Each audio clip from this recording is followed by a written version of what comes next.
Guys, welcome back to my channel. So আমি বুলটি নিয়ে চলে এসেছি আবার একটা নতুন ব্লগ। সো আজকে আমরা যাচ্ছি রাধামণি মার্কেটিং করতে। আমরা বেরিয়ে পড়েছি এখন রোডে, মানে রামতরফ পেরিয়ে যাচ্ছি। এই যে এদিকে আমার শাশুড়ি মা আর এদিকে আমার মা বসে আছে। চলো যাওয়া যাক, গিয়ে দেখা যাচ্ছে।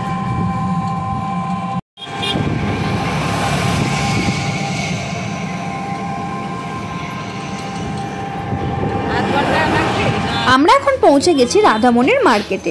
এখানে এসে দেখি প্রায় হাফ দোকান বন্ধ, কারণ আমরা অনেক লেট করে এসেছি না, আর সন্ধ্যের টাইমে তো হাফ দোকান বন্ধই হয়ে যায়।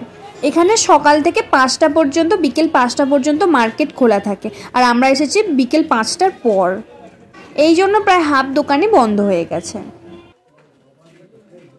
এই জন্য আমাদেরকে অনেক তাড়াহুড়োর মধ্যে জিনিস নিতে হচ্ছিল, কারণ দোকান সব বন্ধ করে দিচ্ছিল, এই জন্য তাড়াহুড়ো করে জিনিস পছন্দ করতে হচ্ছিল।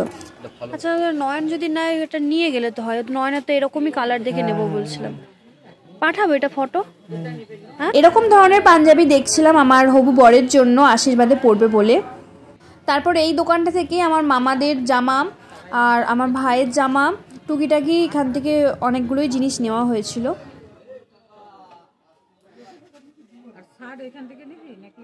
আচ্ছা, তারপর আমরা এখানে এসেছিলাম গামছা নিতে, অনেকগুলোই গামছা প্রায় নেওয়া হয়েছে। এর আগে শাড়ি দোকানে ঢুকেছিলাম, বাট সেখানে ক্লিপ নেওয়া হয়নি। এই জামাগুলো পছন্দ করছিলাম আমার বোনেদের জন্য, 3টে বোন আছে, তাদের জন্য পছন্দ করছিলাম। আর এরা তো দোকান বন্ধ করে দিচ্ছিল, তারপর আমরা খুলতে বললাম, তারপর দোকান খুলে এখন আবার জিনিস নিচ্ছি আমরা। তোমাদেরকে একটা কথা বলছি, যদি কেউ রাধামণি মার্কেট করতে আসো না, তাহলে হচ্ছে একটু তাড়াতাড়ি এসো, আর দিনের বেলা, মানে দিন থাকতে থাকতে, দিনের আলো থাকতে থাকতে এসো। এখানে আমরা অনেক জিনিসই নিয়েছি, আর বললাম না যে অনেকটাই তাড়াহুড়োর মতো জিনিস নিতে হয়েছে, তাই ভিডিও ক্লিপ সব নিতে পারিনি, কারণ সব দোকান বন্ধ করে দিচ্ছিল। ভিডিও করবো না, জিনিস নেব। বাড়িতে গিয়ে তোমাদেরকে দেখাবো যে কী কী জিনিস নিয়েছি, তারপর আলাদাভাবে একটা ভিডিও বানাবো, সেখানে খুব ভালো করে জিনিসগুলো দেখাবো। আর এখন আমরা বাড়ি চলে যাচ্ছি, অনেকটাই সন্ধে হয়ে গেছে, সন্ধে না রাত হয়ে গেছে। এখন আমরা রামতরফ চলে এসেছি।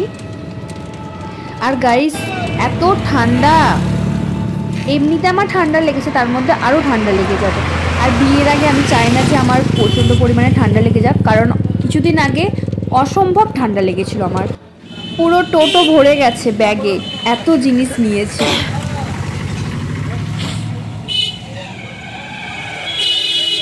তো গাইজ, আমরা বাড়ি চলে এসেছি, আর দেখতেই পাচ্ছ এত জিনিস নেওয়া হয়েছে। আর রামকৃষ্ণ থেকে আসার সময় একটু মিষ্টিও নেওয়া হয়েছে। এখন আমি হালকা করে দেখিয়ে দিচ্ছি যে কী কী জিনিস নিয়েছি।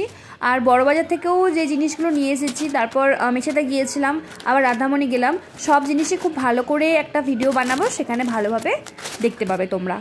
তো গাইজ, আজকের ভিডিও এই পর্যন্তই, দেখা হচ্ছে নেক্সট ভিডিওতে। আর পুরো ভিডিওটা দেখার জন্য থ্যাংক ইউ সো মাচ।